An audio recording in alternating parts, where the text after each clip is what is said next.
Hi guys, and welcome to this week's video tutorial. This will be bot number 173, dealing with the elephant versus left cross palace cannon opening system.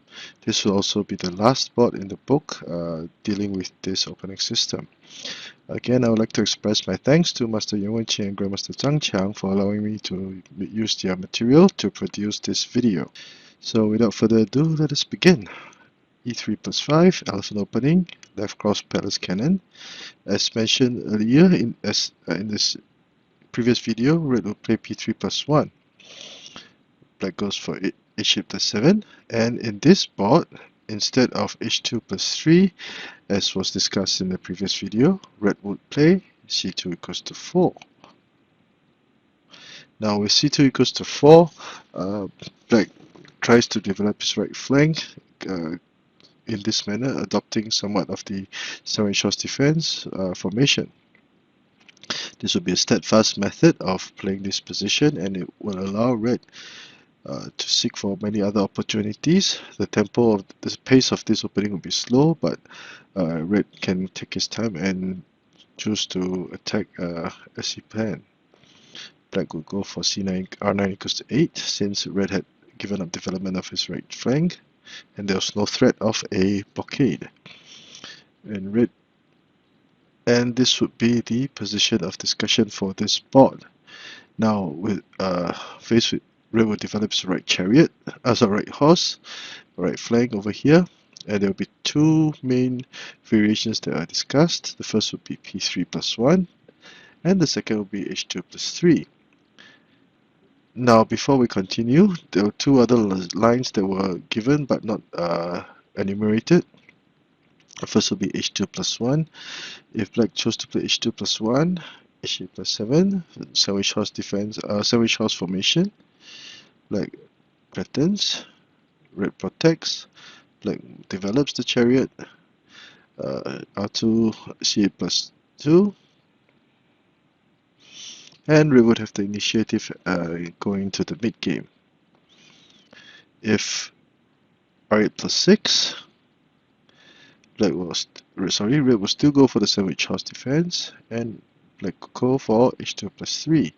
Now p3 plus 1 will not be a good idea because red would play c8 plus 4, threaten to capture the pawn and make the possibility of r8 equals to 7 non-existent. So red would have the initiative. So that is why h2 plus 3 would be better than playing p3 plus 1. And since black did not play p3 plus 1, red will play p7 plus 1 for the double-headed snake pawns. So because the black pawns were not moved, black would have trouble developing his horses, and red would have the easier time ahead. So this is that is why r8 plus 6 is not a good idea, because the chariot cannot do much at this point in time. So let us go to variation A, p3 plus 1. Red plays c8 plus 4 to attack. Now this move would be a good move, because if h2 plus 3, red can play c8 equals to 7 to block the horse. So black will usually counter with, there's also the possibility of c8 equals to 3 to attack the elephant, so black would usually play c8 equals e7 plus 5 to prevent this and also consolidate its defense. Now, but it was recommended that black could have continued to play h2 plus 3. So if c8 equals to 7, red could now play e3 plus 5. Now, because the direction of the elephants had changed, black can choose the opportunity to play p7 plus 1 if need be to develop this horse. And also with e3 plus 5, the possibility of the cannon capturing the elephant here will be non-existent. So the efficiency of this cannon will be greatly decreased, and that is why the author suggests perhaps h2 plus 3 is a better move. So e7 plus 5, h8 plus 7, red develops the horse, black attacks, as can be seen from this variation and the earlier variation mentioned. Now red will still have the opportunity or possibility of playing of attacking the elephant. So R1 equals to 2, R9 equals to 8. Red's formation is very staunch, very powerful. He has managed to develop his left chariot, and he was not afraid of Black advancing the cannon to apply pressure because he would simply continue developing. And Black would usually play p5 plus 1 as he prepares to play r2 plus 3 for his next move to dislodge this pesky cannon. This would, if the cannon were moved away, this would diffuse the situation. But according to the authors, other than this move, there were not many other good moves for Black to play. So let's say h3 plus 4, r2 plus 3. Red would play c7 equals to 6. Now the main idea is because if the cannon were here and if after trading, the Black chariot could be prepared to attack.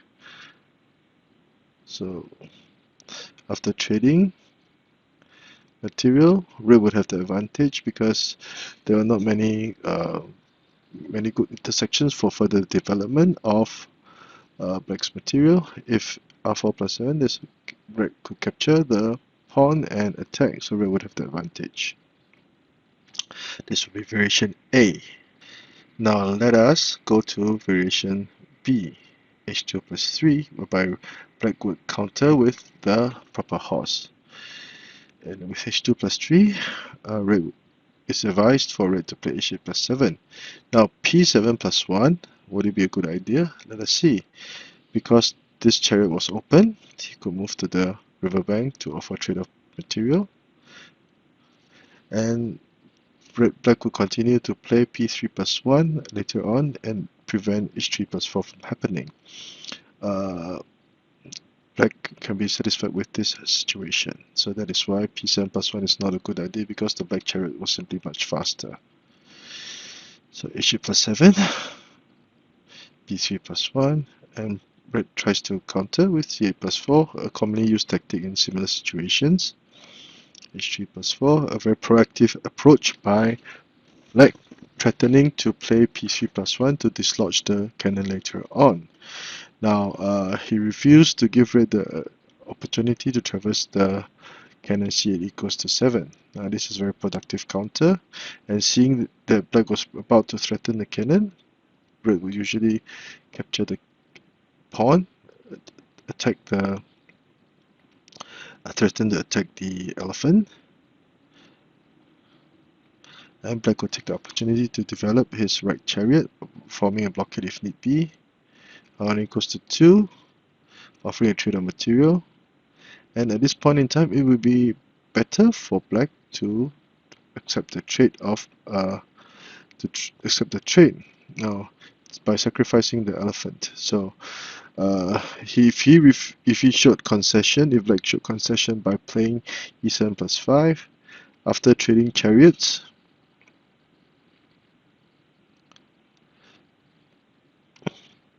Red will have the pawn advantage firmly in hand. So if after trading, Red would have more pawns and the development of this horse would be an issue.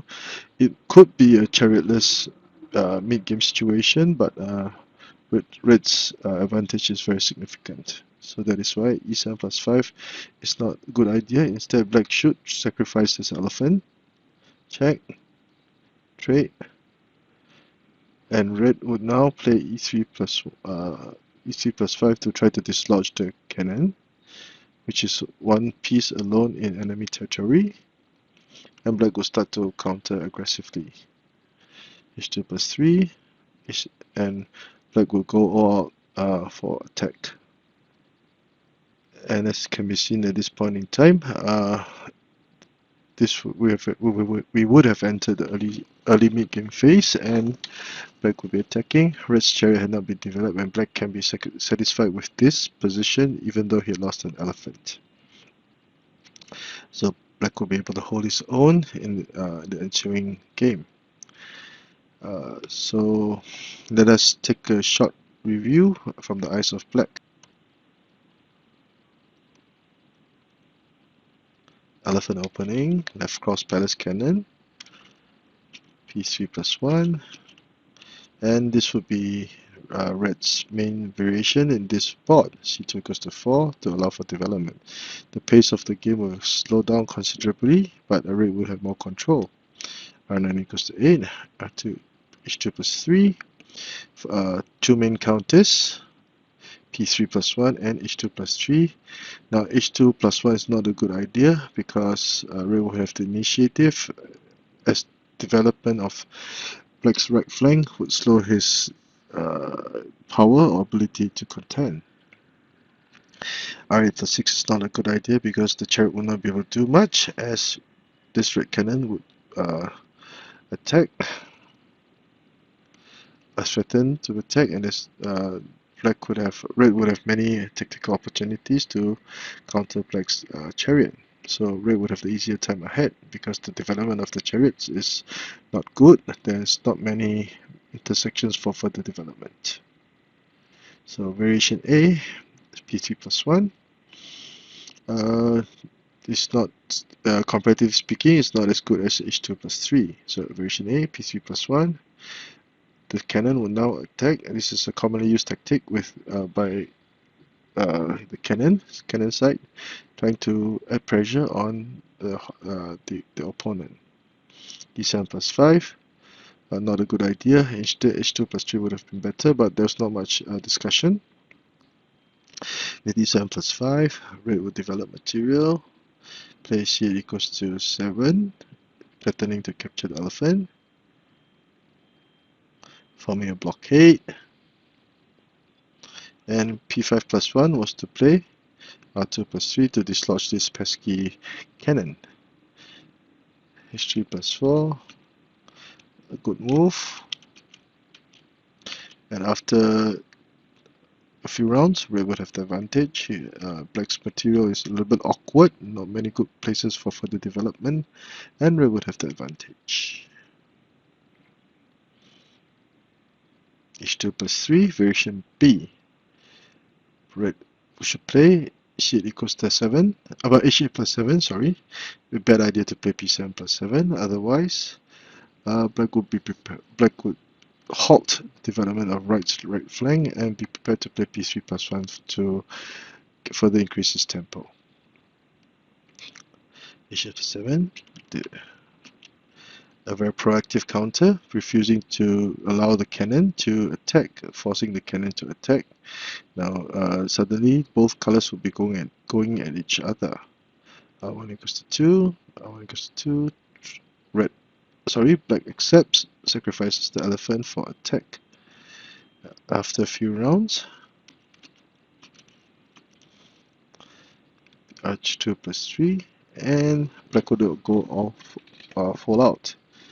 Now, one thing I forgot to mention, sorry, h2 plus 3, black moved the king instead of the advisor, because if you move the advisor, this flank would be still very vulnerable. But instead, by directly advancing the king, by directly advancing the king, red would not be able to do much, because this was only one cannon attacking. The chariot had not been mobilized, and red would actually have trouble developing the chariot.